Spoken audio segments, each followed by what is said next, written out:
அமைப்பை நாம் அமைத்துக் கொள்ள வேண்டும். கணவன் மனைவி என்கிற அந்த பந்தத்தை அமைத்துக் கொள்ள வேண்டும். அப்படித்தான் நபிகள் நாயகம் நமக்கு வழிகாட்டுகிறார்கள். ஆனால் இன்றைக்கு அப்படியான உரையாடல் இருக்கிறதா? நாமெல்லாம் வெளிநாட்டில் இருக்கிறதுனால நாம பேசுறது பிரச்சனை இல்லை. வேலையை முடிச்சுட்டு வந்து வீட்டுக்கு பேசிடுவோம், ஃபோன் பண்ணிடுவோம். அம்மாவுக்கு பேசுவோம், அண்ணனுக்கு பேசுவோம், மனைவிக்கு பேசுவோம், பிள்ளைக்கு பேசுவோம். நமக்கு இங்க பிரச்சனை இல்லைன்னு வைங்க. ஆனா ஊர்ல இருக்கிறாங்க, அங்க கணவன் மனைவிக்கு மத்தியில் பேச்சு இருக்குதா? பேச்சு குறைந்து விடுகிறது. ஆளாளுக்கு ஒரு செல்போன், கணவர் ஒரு செல்போனை வீட்டை விட்டு வெளியே வேலைக்கு செல்கின்ற பொழுதே செல்போனை பார்த்துக்கிட்டே போவார். வீட்டுக்குள்ள வரும்போதும் செல்போனை பார்த்துக்கிட்டே வீட்டுக்குள்ள வருவார். சாப்பிடும் போதும் செல்போனை பார்த்துக்கிட்டே சாப்பிடுவார். படுக்கும் போதும் செல்போனை பார்த்துக்கிட்டே படுப்பார். இதே மாதிரி தான் அந்த அம்மா, ஒன்று செல்போனு அல்லது டிவி. அந்த அம்மா டிவியை பார்த்துக்கிட்டே சமையல் பண்ணும், டிவியை பார்த்துக்கிட்டே சாப்பிடும், டிவியை பார்த்து கொண்டே தூங்கி விடுவார்கள். கணவன் மனைவி இருவருக்கும் மத்தியில் எந்த பேச்சும் இருக்காது, எந்த உரையாடலும் இருக்காது. ரொம்ப சொற்பமான பேச்சுக்கள், சொற்பமான உரையாடல்கள் தான் இருக்குமே தவிர அவர் செல்போனில் மூழ்கி விடுவார், இவங்க டிவியில மூழ்கி விடுவார்கள், அல்லது இருவரும் செல்போனில் மூழ்கி விடுவார்கள். அதைத்தான் ஒரு கார்ட்டூன்ல கூட போட்டுருந்தாங்க. ஒரு பெட்டு கணவன் அவர் செல்போனை பார்த்துக்கிட்டு இருக்கிறார், மனைவி அந்தம்மா செல்போனை பார்த்துக்கிட்டு இருக்கு. நடுவுல குழந்தை அது யோசிப்பார், நம்மளை இவங்க பெத்தாங்களா இல்லை டவுன்லோட் பண்ணாங்களா, நம்ம யாருமே கவனிக்கிறதே இல்லையே.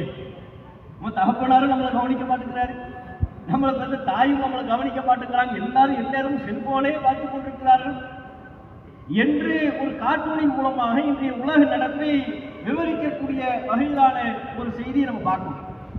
அப்ப இந்த சூழ்நிலையில் நபிகள் நாயகத்தின் நடைமுறையை நாம் பார்க்கின்ற பொழுது அல்லாஹ்வின் தூதர் அவர்கள் தம்முடைய குடும்பத்தில் அழகிய உரையாடலை நபிகள் நாயகம் அவர்கள் மேற்கொண்டிருந்தார்கள். இது நபிகள் நாயகத்தின் குடும்ப ரீதியிலான ஆளுமை பண்பில் நாம் கவனிக்கத்தக்கது. ஏதேனும் ஒரு விதத்தில் உரையாடல் அவர்களுக்கு மத்தியில் தொடர்ந்து கொண்டிருக்கிறது. எப்படி ஒரு முறை நபிகள் நாயகம் ஸல்லல்லாஹு அலைஹி வஸல்லம் அவங்க ஆயிஷா ரலியல்லாஹு அன்ஹா அவங்க வீட்டில் இருக்கிறாங்க. அப்போது ஆயிஷா ரலியல்லாஹு அன்ஹா அவரிடத்தில் நபிகள் நாயகம் சொல்கிறார்கள், இன்னி லஅலமு இதா குந்தி அன்னி ராதியத்தன் வ இதா குந்தி அலைய கதபி. ஆயிஷா, நீ எப்போது என் மீது கோபமாக இருக்கிறாய், எப்போது என் மீது நீ திருப்தியாக இருக்கிறாய் என்பது எனக்கு நன்றாக தெரியும் அப்படிங்கிறாங்க. தன் மனைவி ஆயிஷா உங்களிடத்துல நபிகள் நாயகம் சொல்றாங்க, நீ என் மேல கோபமாக இருக்கக்கூடிய தருணம் எது, என் மேல் ரொம்பவும் திருப்தியாக மகிழ்ச்சியோடு இருக்கக்கூடிய தருணம் எது, ரெண்டுமே எனக்கு நல்லா தெரியும் அப்படிங்கிறாங்க.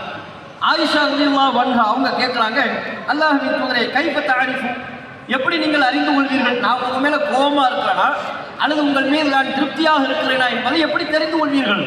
நபிகள் நாயகம் சொன்னாங்க, நீ என் மீது பாசத்தோடு பிரியத்தோடு இருப்பாயானால் ஒரு ரப்பி முஹம்மதின், பேச்சுக்கு பேச்சு முஹம்மதுடைய இறைவன் மீது சத்தியமாக என்று சொல்வாய்.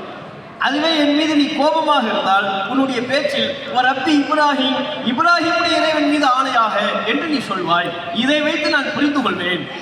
ரசூலுல்லாஹ் எப்படி நோட் பண்றாங்க பாருங்க, எப்படி கவனிக்கிறார்கள். ரசூலுல்லாஹும் ஆயிஷா ரலியல்லாஹு அன்ஹா அவர்களும் அதிகமாக பேசுறாங்க. அங்கே உரையாடல் நடைபெறுகிறது. அந்த உரையாடலின் ஊடாக நபிகள் நாயகம் அவர்கள் தம்முடைய மனைவி தம் மீது திருப்தியாக இருக்கிறார்களா, வெறுப்போடு இருக்கிறார்களா, கோபமா இருக்கிறாங்களா, மகிழ்ச்சியா இருக்கிறாங்களா, அதை புரிஞ்சுக்கிறாங்க. எப்படி புரிந்து கொள்கிறார்கள்? ஆயிஷா ரலியல்லாஹு அன்ஹா அவர்கள் பயன்படுத்தக்கூடிய வார்த்தையை வைத்து, ஒரு ரப்பி முஹம்மதின், முஹம்மதுடைய இறைவன் மீது சத்தியம்